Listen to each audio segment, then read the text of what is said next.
અમુક વસ્તુ દાનમાં આપ્યા પછી બધાને કહેતા આ આપણે આપેલું છે, આ આપણું હતું. આપ્યા પછી આ સંસારમાં એક વસ્તુ યાદ રાખજો, કોઈને પણ કાંઈ વસ્તુ આપવી હોય ને, કોઈ પણ જગ્યાએ તમે દાન પુણ્ય કરો, કાં તો એ દાન પુણ્ય કરવું નહીં, અને કરવું તો કોઈ દિવસ યાદ રાખવું નહીં. તમે જિંદગીમાં કોઈ દિવસ ગામને કહેતું નહીં ફરવાનું મેં આમ કર્યું, મેં આમ કર્યું છે. તમે કર્યું, આપણી કહેવત છે કે જમણો હાથ દાન દઈને એ દાબાને ખબર ન પડવી જોઈએ, પણ આપણે તો ખબર ન પડે મજા ન આવે. નારાયણે કહ્યું કે આ સુદર્શન મારું હતું પણ હવે અમરીશને આપ્યું, તમે એની પાસે જાઓ. હવે જેની માથે ક્રોધ કર્યો એની પાસે પાછી માફી માગવી, પણ આ દુનિયામાં જીવ કોને વાલો ન હોય.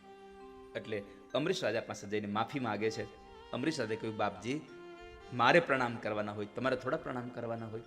સુદર્શનને શાંત કર્યું, અને જ્યારે દુર્વાસા ચાલતા થયા ત્યારે 1 વર્ષ પછી આવેલા અમરીશ રાજાએ દુર્વાસા ઋષિને કહ્યું બાપજી ક્યાં જાઓ છો, ભોજન કરતા જાઓ અને તમારા આ દાસને જમાડતા જાઓ. કેમ કે 1 વર્ષ પહેલા તમે જમવા માટે અહીંયા આવ્યા હતા, જમા વગરના વયા ગયા હતા, ત્યારથી લઈ અને આજ સુધી તમારા દાસે મોઢામાં અનાજનો દાણો નથી નાખ્યો. હજી આવી એકાદશીઓ કરે, બ્રાહ્મણને જમાડવાની વાત હતી, જેમાં વગરના વયા ગયા, જ્યાં સુધી એને જમાડ્યા નહીં ત્યાં સુધી અમરીશ જેમાં નહીં. આવી એકાદશી કરે ને એને ભગવાન આવા ફળ આપે, એને ભગવાન સુદર્શન ચક્ર આપે. અહીંયા એટલે કહ્યું છે આજે એકાદશી છે, પવિત્ર સંતો લખે છે કોડે કોડે એકાદશી કીજીએ રે, કોડે કોડે એ કોડે કોડે એકાદશી કીજીએ રે, કોડે એકાદશી કીજીએ રે. એવું વ્રત જાવાનવ દીજીએ રે, એવું વ્રત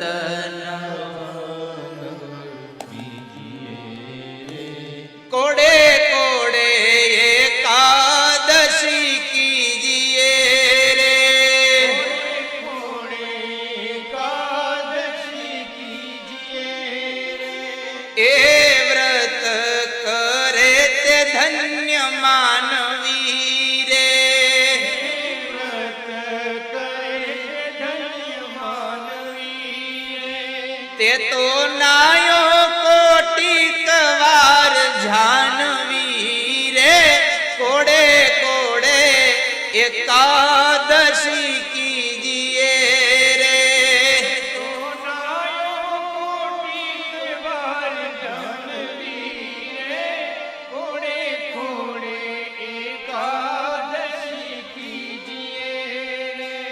જેણે વચન પ્રમાણે વ્રત આદર્યું રે, વચન પ્રમાણે વ્રત આદર્યું રે. અહીંયા શબ્દ વાપરો, જેણે વચન પ્રમાણે વ્રત આદર્યું.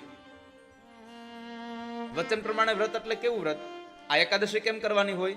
તો કહે છે કે દશમીના દિવસે એકટાણું કરવાનું, એકાદશીના દિવસે નિર્જળા કરવાની, અને દ્વાદશીના દિવસે એકટાણું કરવાનું, એને સાચી એકાદશી કહેવાય.